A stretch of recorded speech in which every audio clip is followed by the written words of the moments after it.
All right, so today is shift tactic 3, effective people leverage. Shift tactic 3, effective people leverage. So why do I have on running clothes? It's going to be part of my talk today on leverage here. So number one, write this down. Number one is the perspective on effective people leveraging. So number one is how people, what's their perspective? How's their outlook on leverage? Okay. So the first part of that is, of number one, is the power of leverage.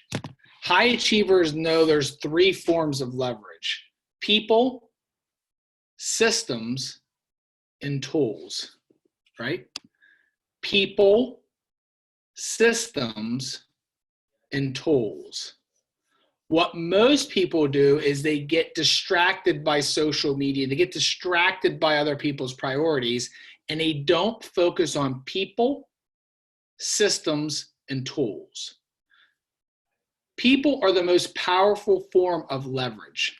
And what do I mean by that?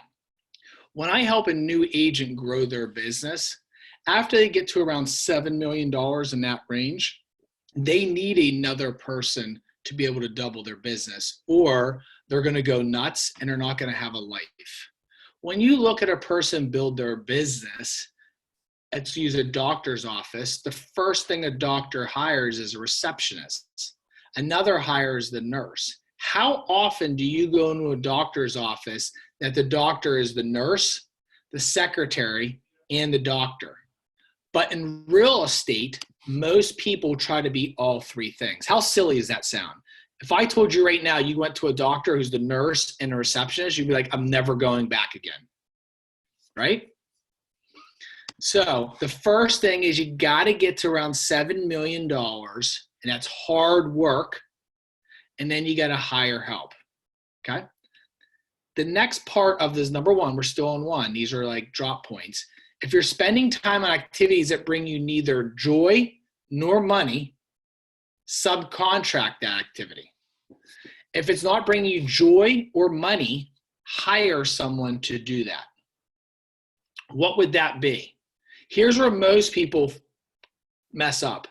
They start selling real estate, and then they open a moving company. Then they open this. Then they open that.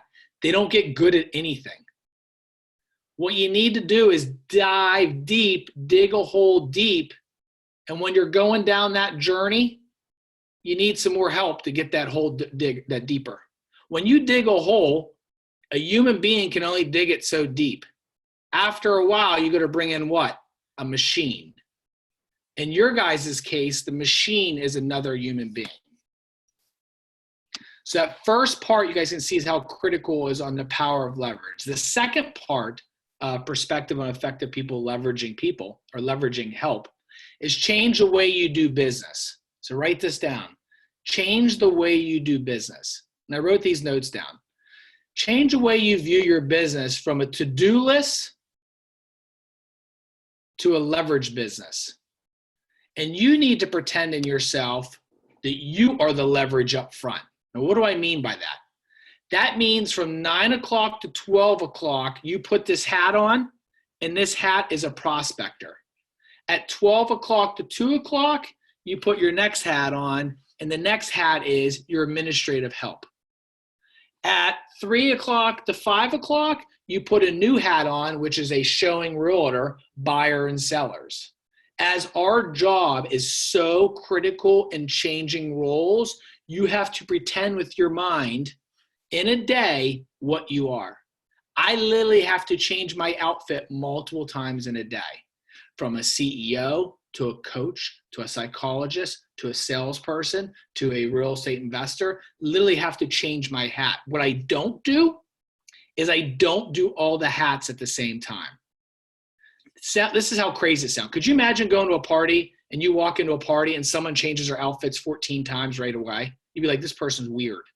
But we do that as business owners in real estate. Stop doing that. It doesn't work. I've been around 3,000 people. You're going to set yourself up for failure. The third part of number one, we're still on the perspective of effective people leverage, is you have some decisions to make. And I wrote this down. Your team is not limited to the people you employ, but the larger circle of people in your life. So for example, if you're watching this and you don't have a team, you need to leverage the office like it's your team. So let's say you're an individual agent, your team would be our conveyancing department is your part of your team. Our training department is part of your team. Our broker is a part of your team. Jeremy Bowers and everybody else that's involved in the leadership is a part of your team. When you explain your team to your prospective buyers and sellers, you need to have a sheet that explains who we are. You guys that are watching this with KW Philly, you have 17 layers of support. I've never seen that much ever in my life, ever. Big company, small company, anywhere, that is a ton of leverage. You just have to be able to explain it and use it. All right, so we got through number one. That was a lot. Perspective on effective people leveraging. And there was 3 parts to that. Number 2 is, do you got leverage? Every day you can come in contact with people you should consider your allied resources. Virtual assistants could be one of your first people you need to hire. Virtual assistants could be one of your first people to hire. You could pay between $8 to $10 an hour, sometimes down to $5. I believe you get what you pay for.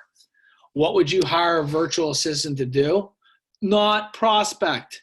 It's the number one mistake I see people make. Why would you hire a person that is not as good as you to do something? Okay? The mistake on leverage is most people just hire people with stuff they don't want to do. You guys are trained salespeople. You need to be in front of people. If you're not in front of people, why would you put a person in front of people for $5 to $10 an hour?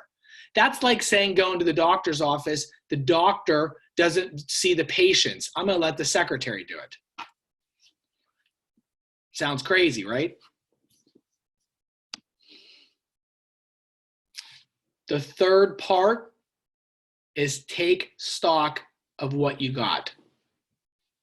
So number 1, perspective on effective people leverage. Number 2, you got leverage. And number 3 is take stock of what you've got. So what does that mean to me? When I read this part of the book, Shift, here's what it means. Strong work ethic. Getting up at 5:30 in the morning when everybody else is sleeping right now. Watch The Rock, watch Eric Thomas, watch any Tony Robbins. They're up at 3. We're already 2.5 hours behind the 8 ball. If you're up after 10, you're not doing anything that makes sense. Very seldom do I meet people who are highly leveraged and make a lot of money that are up after 10 o'clock. It's a waste of time. It's weird shows, it's trashy shows. There's nothing business-wise happening after 10 o'clock. Now, if you want to feel good and you want to watch trashy shows that make you realize you're not screwed up like the people on TV, then that's another thing. And in my family, we do that once in a while to make ourselves feel kind of normal. But I'm just letting you know it's not going to help you in your business. Today, I'm telling you right now, I am fired up. I love my job. I love the company. I love everybody that's in this company. Why? Because I got up early. I got my daughter up with me. We went for a run. I've ran twice already today. It's 9 o'clock. I don't care what happens today. I got up early. It's very, very critical. Do I do that every day? Heck no. Should I? Yes. All right. So strong work ethic, resilient attitude. You can see my attitude today is great. Trainable. Are you willing to change? Are you willing to listen? Most human beings are not willing to listen and change. The last part I read in the book and this willingness to follow your systems. Whew, this is a hard one. I need a drink for this one. Just got some water and isogenics. And here's what it is. Boredom, write this down. Boredom is your biggest competition. You want a Jeremy Bowers golden nugget and manage $3 billion at this point and manage multiple people who have done $1 million in business, and my old team does that now, and we were very close when I was doing it. this is the number one thing that I would say that gives people challenges. Boredom is your biggest competition. Boredom is why you don't do the same thing over and over.